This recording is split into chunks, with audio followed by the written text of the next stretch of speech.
Hello all dear learner. आज हम start करेंगे हिस्ट्री तमिलनाडु की हिस्ट्री बुक से, जिस बुक में हम पढ़ने वाले हैं ancient and medieval history of India. And though this book is in English, but मैं आपको हिंदी और इंग्लिश दोनों में एक्सप्लेन करने वाली हूँ, जिससे हिंदी मीडियम और इंग्लिश मीडियम दोनों को ही समझ में आ जाए। And we will move with the first chapter, जिसका नाम है impact of geography on Indian history. सबसे पहले हमें बेसिक्स जानकारी होनी चाहिए, जिसके बाद ही हम किसी भी एरिया, किसी भी कंट्री या किसी भी जगह की आप उसकी जब भी उसके बारे में पढ़ने वाले होते हो, तो सबसे पहले आपको देखना चाहिए ज्योग्राफी उसकी और उसके क्या क्या अलग अलग फीचर्स हैं। और जैसे कि आप सब जानते हो कि हमारा कंट्री हर वे में बहुत ही डाइवर्स है, सो ऐसा ज्योग्राफी में भी है।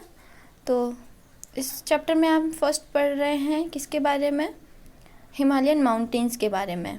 इसमें mountains, plateau, Gangetic plain, peninsula, बहुत सारी चीज़ें आगे आने वाली हैं।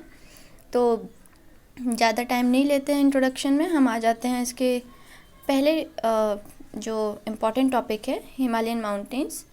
आपने ज्योग्राफी जिसने पढ़ रखी होगी और बेसिक सी जानकारी आपको सबको होगी कि हिमालयन माउंटेन्स कैसे फॉर्म्ड हुए थे। हालांकि हम उन चीज़ों को इसमें नहीं पढ़ने वाले हैं, हम इसमें देखने वाले हैं कि इनकी इम्पोर्टेंस क्या रही हिस्ट्री में।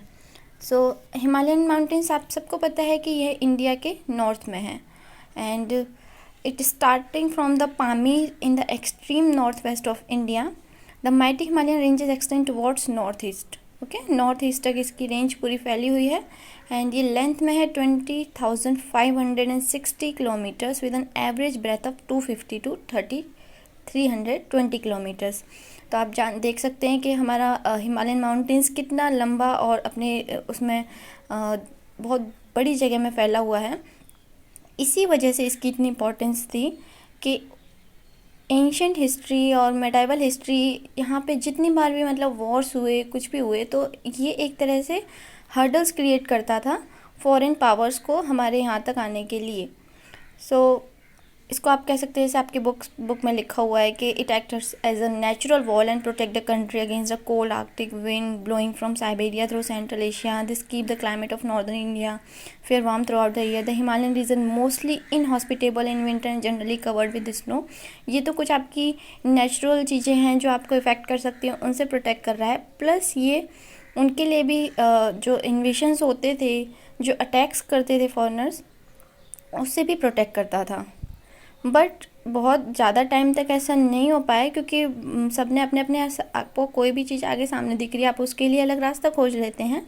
सो इसके पास कुछ पासेस हैं इसके बीच बीच में, जो कि खैबर पास, बोलन पास, खुर्रम, गोमल, ये क्या करते थे, ये जो सेंट्रल एशिया से जितने भी इन्वेड होते थे उनको रास्ता दे देते थे। आप सभी को मैं सजेस्ट करूँगी कि जब भी इस तरह के टर्म्स आया करें, पासेस आया